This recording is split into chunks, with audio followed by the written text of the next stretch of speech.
আর সাকিব ভাই ওরা পাইলেই পিটাবেন, জেনে পান পিটাবেন ওরে ধইরা। সাকিব আল হাসানের কি টাকার দরকার নাই? অনেকে সাকিব আল হাসানকে নিয়ে অনেক ধরনের সমালোচনা করেন, থাকতেই পারে। সে মানুষ হিসাবে কেমন, সে এই করেছে, সেই করেছে। সাকিব আল হাসান একজন খেলোয়াড়। সাকিব আল হাসান ক্রিকেটার। সে বাইতুল মোকাররমের খতিব হইতে যায় নাই। যে তাকে বিশাল আকারে ইমানদার হইতে হবে, বিরাট বড়, বড় দাড়ি, টুপি, মুটুপি মিলায় ক্রিকেট খেলে এবং পৃথিবীর মধ্যে সাকিব আল হাসান দ্বিতীয়টা আসবে না। বাংলাদেশে না, এই পৃথিবীতে কখনো আসবে না।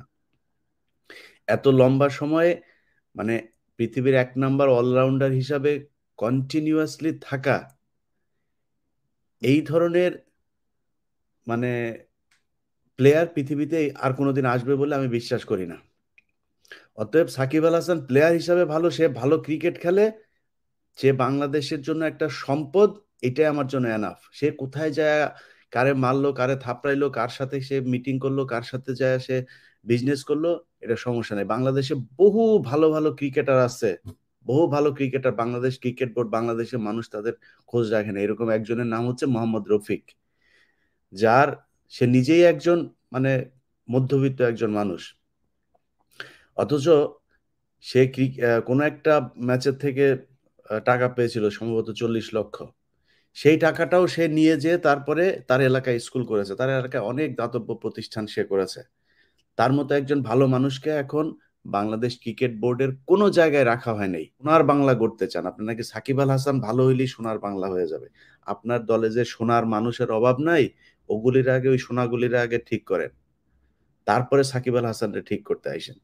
আর সাকিব ভাই ওরা পাইলেই পিটাবেন, জেনে পান পিটাবেন ওরে ধইরা। বেয়াদব কোথাকার। সালাম আলাইকুম। ভালো থাকেন সবাই। মানে কি বলবো বলেন?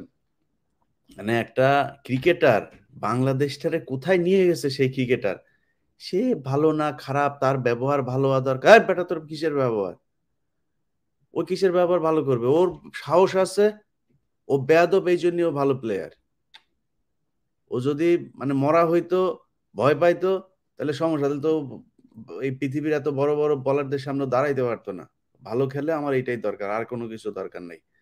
আপনি ওইখানে আছেন, ওইখানে সেভে আছেন। এটা এটা একটা কুকুরের পালের দেশ। এই কুকুরের পালের সাংবাদিকদের পাল্লা একবার যদি পড়েন, আপনার জীবন শেষ। এদের এদের কথা বাদ দিয়ে দেন।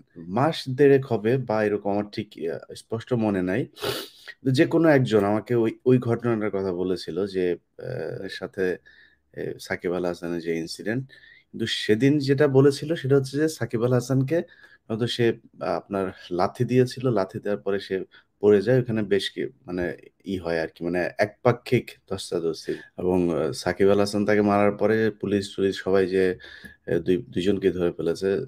পড়া অবস্থায় সাকিব আল হাসান আরো মারতে হয়তো, কিন্তু সেই সুযোগ আর সাকিব আল হাসানকে দেয়া হয়নি।